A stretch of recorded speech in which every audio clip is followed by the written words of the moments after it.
sou o professor Evandro Ramos, aqui do curso Técnico em Segurança do Trabalho. Esta disciplina estamos trabalhando legislação e normas regulamentadoras e vamos dar continuidade do vídeo da aula anterior, que é a parte 2 sobre a NR1 de disposições gerais. Vamos lá? Bom, falamos então na parte 1, dando continuação, estamos aqui direto no item 1.4.2.1. Então, constitui ato faltoso, que são os deveres do empregado. Constitui ato faltoso a recusa injustificada do empregado ao cumprimento das disposições nas alíneas do item anterior, que é a utilização de EPI, cumprir com as orientações, as normativas, principalmente que tiverem relacionadas à ordem de serviço, e também cumprir com o que estiver disposto nas alíneas de saúde e segurança do trabalho. Então, o trabalhador, ele comete uma falta quando ele não tem justificativa nenhuma para cumprir, ok? Então, Evandro, se eu tiver uma justificativa para não cumprir uma norma, eu posso? Pode, claro, ok? Vão existir situações que as próprias NRs vão trazer, obviamente, aí, caracterizações onde o trabalhador pode deixar de fazer uma atividade, porém ele tem justificativa para não cumprir aquela atividade. Exemplo, risco iminente e grave de alguma atividade. Tá claro? Ok? Então o trabalhador ele poderá interromper as atividades quando constatar uma situação de trabalho onde, ao seu ver, envolva um risco grave e iminente para a sua vida e sua saúde. Ele, com essa justificativa, aí sim ele pode literalmente não executar a atividade. Ok? Todo trabalhador, ao ser admitido ou quando mudar de função que implique em alteração de risco, deve receber informações. Sobre o que, Evandro? Sobre os riscos ocupacionais novos daquele novo cargo que existem no ambiente de trabalho, sobre os meios de prevenir e controlar esses riscos, sobre as medidas de segurança adotadas pela organização relacionada àquela nova função e também a esses riscos aos quais agora ele começa a estar exposto, aos procedimentos a serem adotados também em caso de situação de emergência, se muda alguma rotina naquele procedimento já da empresa ou não, e também os procedimentos a serem adotados em conformidade com os itens anteriores, ok? Então as informações elas podem ser transmitidas para o trabalhador durante os treinamentos e também por meio de diálogos diários de segurança, os DDS, ou ainda um documento físico enviado, fornecido ao trabalhador, ou também um documento eletrônico, digital. Tá claro? Então existem várias outras formas de se orientar e disponibilizar a informação, dar ciência ao trabalhador quanto a essas questões todas importantes de saúde e segurança do trabalho.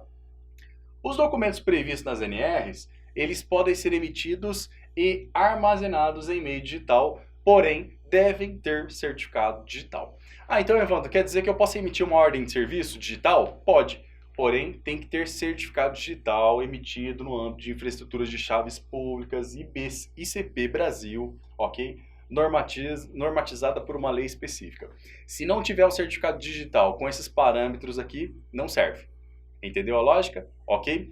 Então eu posso fazer um PPRA, um PCMSO, um LTK digital? Pode, nesses parâmetros, com o certificado digital. Se não tiver, não tem validade para ele ser digital. É mais fácil imprimir e pega a assinatura de todo mundo.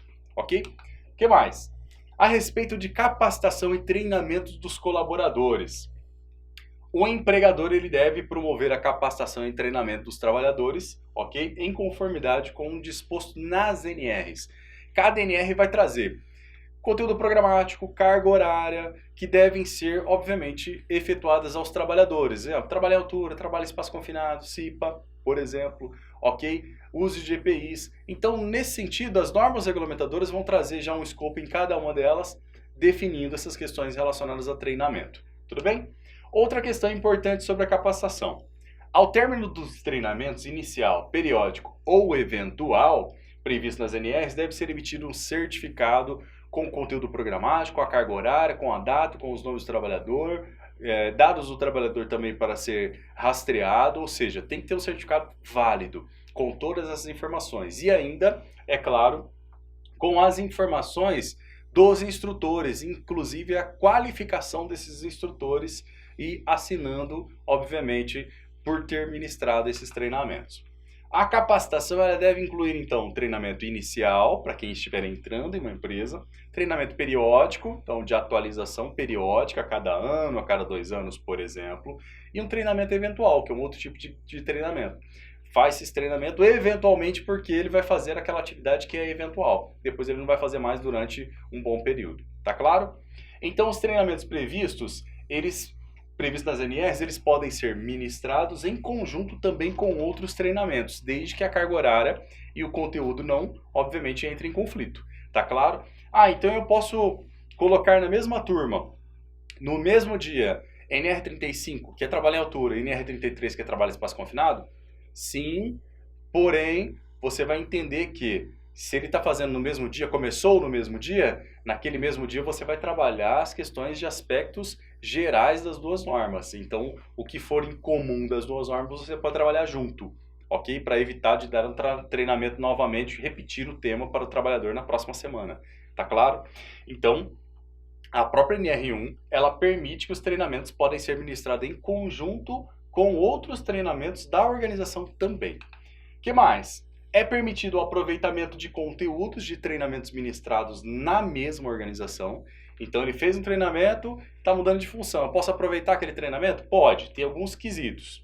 O conteúdo e a carga horária requerido no novo treinamento estejam compreendidos no treinamento anterior. Outra questão, o conteúdo do treinamento anterior tenha sido ministrado no prazo inferior ao estabelecido na NR ou até, ok, a menos de 2 anos. Se passou de 2 anos, aí faz um treinamento novo, não tem validade nenhuma, ok? O que mais? Ele seja validado pelo responsável, aquele que está ministrando o treinamento atual, que é um treinamento técnico. A validade desse novo treinamento, onde eu estou aproveitando conteúdos, ok, carga horária de um treinamento anterior, ela terá validade a partir da data do último treinamento, ok? Não vai ter validade a partir do novo, vai ter a data a partir do treinamento que está sendo aproveitado, ok? Se ainda não venceu. Fechado? Ok? O que mais? Aproveitando então treinamentos entre organizações. Ele saiu de uma empresa e essa empresa que está contratando ele agora quer aproveitar os treinamentos que ele fez lá. Pode? Pode, mas tem alguns critérios. Os treinamentos realizados pelo trabalhador poderão ser avaliados pela organização e convalidados, bem como podem ser também complementados, ok? O que significa isso? Significa que a convalidação ou a complementação deve considerar o seguinte: as atividades desenvolvidas pelo trabalhador lá na empresa anterior. Quais eram as atividades? É a mesma? Tem que levar isso em consideração para convalidar ou complementar. As atividades que desempenhará nessa organização. Tem alguma diferença? Os aspectos ambientais são diferentes? As tarefas são diferentes? Então tem que levar isso em consideração também para convalidar ou complementar o treinamento agora. O conteúdo e a carga horária exigidas são diferentes? São iguais? O último treinamento tenha sido realizado também num período inferior ao estabelecido da NR, se ela estabeleceu que era anual, então tem que estar dentro desse prazo. Se ela estabeleceu que é bianual, tem que estar dentro desse prazo. Ou no máximo até 2 anos, ou seja, a menos de 2 anos. Aí eu posso aproveitar, convalidando ou complementando também, ok? E a mesma questão. O prazo, a periodicidade, então, desse treinamento é considerada a data do último treinamento, ok? O instrutor novo agora vai convalidar, vai complementar se for necessário, ok? A carga horária daquele treinamento e ele vai aproveitar a data. A validade desse treinamento aqui é de acordo com o último treinamento. Os treinamentos ministrados na modalidade de ensino à distância ou semipresencial também existe uma nova perspectiva em NRs hoje. Os treinamentos eles podem então ser ministrados à distância ou semipresenciais desde que atendidos os requisitos operacionais. Quem que definiu esses requisitos operacionais? Ministério da Economia, ok? Antigo Ministério do Trabalho, tá bom? Administrativos e tecnológicos também da estruturação pedagógica previstos no anexo da SNR. O conteúdo programático do treinamento pode ser realizado na modalidade de ensino à distância ou semipresencial desde que previsto na NR específica, ok? Tratamento diferenciado para o microempreendedor individual, para a microempresa e também para a empresa de pequeno porte. O que significa isso, Evandro? Significa o seguinte: esses 3 tipos de organizações, quando forem de grau de risco 1 ou 2, ok? Um ou dois. E também, obviamente, não terem riscos ambientais, químicos, físicos e biológicos naquela empresa, ela deverá ou ela pode elaborar um documento atestando literalmente que não tem esses riscos e, nesse caso, ela estará dispensada de elaborar e implantar o PPRA e PCMSO. Ok? Anotou? Ok? Vou repetir, que é bem interessante isso. Então, microempresa, o MEI, o microempresário e também a empresa de pequeno porte, quando não tiverem riscos químicos, físicos e biológicos, sendo do grupo de risco 1 e 2, ok? Ela vai elaborar um documento, um laudo, atestando, obviamente, que não tem esses riscos no ambiente de trabalho, e assim ela estará isenta de elaboração e implantação de PPRA e PCMSO. Fechado? Isso é uma novidade que a NR1 trouxe o ano passado, em 2019, justamente nessas questões. Bom, trabalhamos então a segunda parte a respeito da NR1, finalizamos todo esse contexto a respeito da NR1 Observações Gerais. Ela compõe várias dicas importantes para você no ambiente de trabalho e também na execução do seu trabalho como técnico de segurança. Anote, esteja sempre atento a isso e também às atualizações das NRs.